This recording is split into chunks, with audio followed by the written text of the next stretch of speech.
Jumping back into the action now on the Chip Shot Football podcast to discuss the closest of games that we had up until now, the Sunday night football game between the Lions and the Houston Texans. A really entertaining game all in all between Detroit and Houston, in which the Lions completed a 16-point comeback to win 26-23 after Jake Bates hit a game-winning field goal at the end.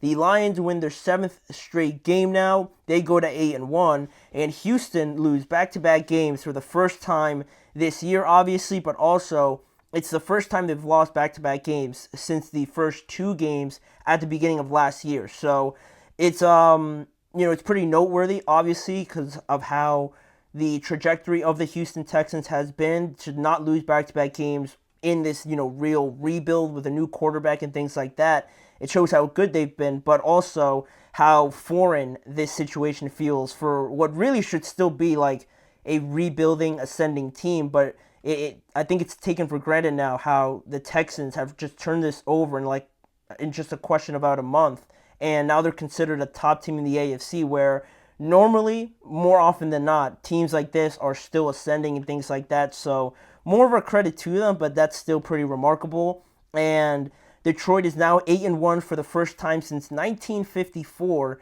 and it's the fifth win in a row for them on the road as well. So Dan Campbell, much like he echoed the sentiment against the Packers, they feel like they can beat anybody and they can win in all elements, in all scenarios, away, at home, outside, inside. They're really making their point with how they're playing, especially in a game like this, which was as close to a loss. You really have to try to play this bad. And, it feels like to still win this game, it almost feels like at this point, like a loss is inevitable for the Detroit Lions. And it was as bad, as close as I've seen them lose a game in all this time I've seen the Lions play, really from where they began ascending and things like that, because Jared Goff threw 5 interceptions in this game. The complete opposite, right, of how everyone's been talking about Jared. The completion percentage, the effectiveness, just how in sync and in rhythm this offense was for him to throw 5 interceptions. Now, of course, all of them weren't like his fault, like he made bad reads. A couple were tipped. There was some miscommunication and whatnot, which seems foreign for this Lions team that just feels like they execute at the highest level. But, for whatever reason, whatever defense the Texans were running, or just from their own mistakes, just on that day specifically, the Lions threw 5 interceptions, and really, it's not a scenario, obviously, where you can still win the game. And I think it's just more of an echo to how great the Lions are, obviously. But really, Goff's 5 interceptions were the most by an NFL player since Jameis Winston in 2019 against the Carolina Panthers. And really, Jared Goff had not even thrown an interception over his last 5 games, and he only had 4 coming into this game. And his career worst, I should say, with interceptions was back in 2018, where he threw 4 against the Chicago Bears when he was still with the Rams. And now he obviously, broke that record, and still they won the game, which is remarkable. And looking more at Jared Goff, I actually have it up here for you guys just as I go along reading some of these stats and the performances, right? Jared Goff, as you see there, 240 yards, 2 touchdowns. Those 5 interceptions obviously stand out. He wasn't sacked at all in this game. 0 sacks, but still, the 5 interceptions is pretty crazy. 15 of 30, 15% completion percentage. Jahmyr Gibbs contributed with 71 yards rushing.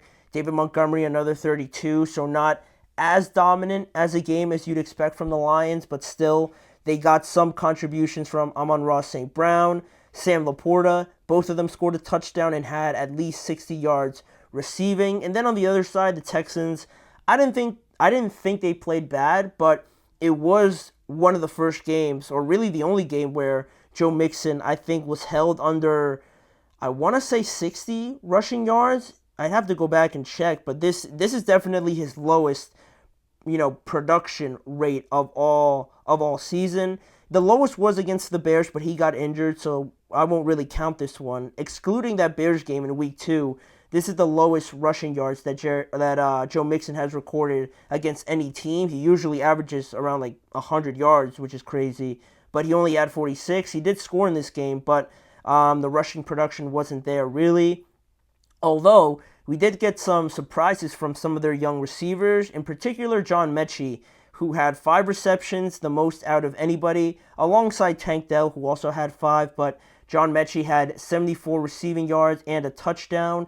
And Tank Dell, like I mentioned, 5 receptions, but only 39 yards. Dalton Schultz had 66 yards as well. And yeah, I mean, for the Texans to record 5 interceptions and again still lose, that's probably the biggest takeaway, or the biggest, just point of emphasis from this game. Of course, the Lions really are a great team for them to still win this game, but I think also for the Texans to lose this game, especially being without Nico and Stephon Diggs, and to make a big statement win like this would have been huge for them. But of course, it didn't turn out that way. And now looking at how the game turned out, right, it was very much in the Texans' favor early on, right? Like we were talking about, Houston took the advantage off of the first interception to go up 7-0. Then the score was 10-0 before Detroit scored a touchdown by Sam Laporta to make it 10-7. And Detroit punted and threw 2 more interceptions in the first half after that touchdown, while Houston added a couple more field goals and a touchdown with 12 seconds left in the first half to go up a surprising 23-7 at halftime. And at that point, I'm thinking, it's going to be tough for the Lions to come back because of how good and the level that everyone holds the Texans to, because of the fact that, CJ and all their good players that they still have.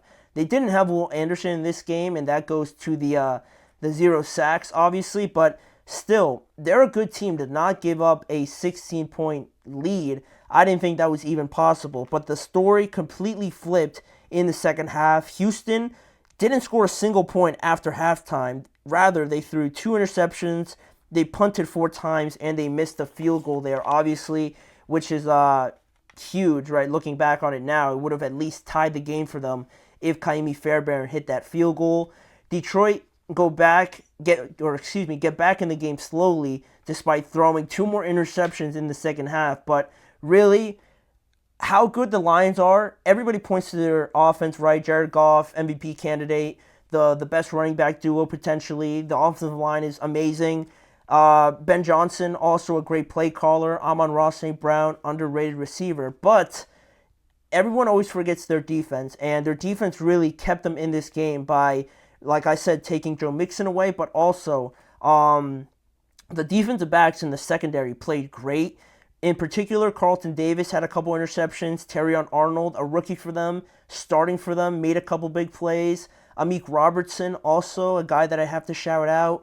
And on their defensive line, very, very good still, despite losing Aiden Hutchinson. Ali McNeil, super underrated in the running game. He gets pressure, but he was really the only guy creating that pressure. And still, they have Zadarius Smith still to join this team. He didn't play this week. Dan Campbell opted to give him that rest week because he would have been one of the only players to not have a bye week at all, because of the fact that the Browns didn't have their bye week yet and the Lions already did. So he was going to play 18 straight weeks, but Dan Campbell decided to give him this week off. And also a guy that I can't stop talking about is Brian Branch. Brian Branch, number 32 for the Lions, their safety, is awesome. He's so good at, I think he's only in his second year, and he does everything for them. He'll line up in the slot, at safety, cover tight ends, cover running backs, create turnovers, and he is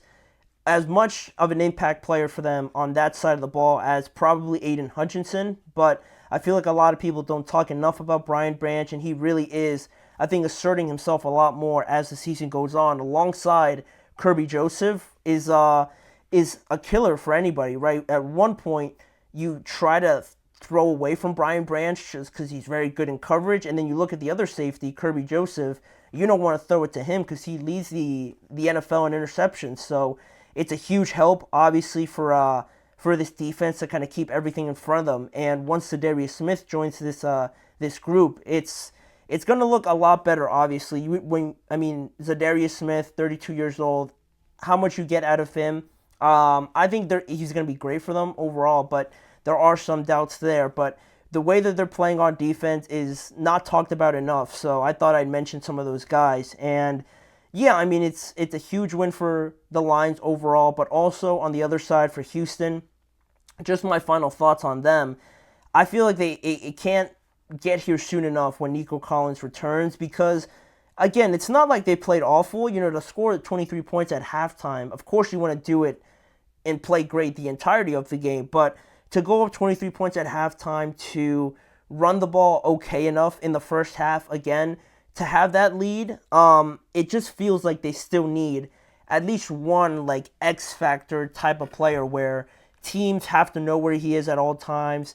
He You think he's covered, but he's really not because that's how good he is. They need a player like that. And Tank Dell, I think, is still in a development phase where he is still super young. He still has, he plays great. He makes some good plays as well. CJ has a lot of confidence in him, but I feel like Nico is a little bit further ahead in that regard. Of course, he's older too, and he's played a lot more in terms of just comparing him to Tank Dell. So I thought they still need a guy like that. Stephon was that guy for them, but obviously he's now out for the rest of the year. They need a guy like that, not only to help CJ out, but also you can't load the box as much with Joe Mixon. If you have Nico Collins out there and he's going off, you're gonna have to at least double him or just have a lot of eyes on him, where it should open it up for Joe Mixon as well. And hopefully John Mechie, I was very high on him around the trade deadline because I think he's very good. Hopefully he gets it going a little bit more and kind of steps up with Stephon Diggs out. Him, Tank Dell, once Nico Collins comes back, it should be enough. But this game, of course, you're going to hate that it slipped away from them, but it is a spot where they're not really used to. And it's crazy to say because they're still so young. But, in the AFC South, they should still win that division. And once Nico comes back, once they get a little bit healthier, Will Anderson, of course, coming back, they should just shake this off. They were in this game with the Lions. Of course, the Lions played their worst game, but still, regardless, it is something to not just be completely beat up over. The Texans are going to be good. It's just one of those rough spots in the season. They're going to recover from it, and I'm sure do all right to finish the regular season. And then once the playoffs start, having a guy like CJ, these young guys, they're going to be fine. So, great game overall still. That's what happens when we see two great teams, two legitimate contending teams play at prime time. Ideally, that's what you want to see. And speaking now about two legitimate teams that we saw, not really in prime time, but in the early window, the Steelers took on the Washington Commanders. The Steelers beat the Washington Commanders 28-27 in what was their toughest game so far in 2024. We're going to break that down, discuss everything that we saw in there and what we liked about the Steelers from yesterday's game. So we'll be right back with that discussion. You're listening to the GSMC Chip Shot Football Podcast. Looking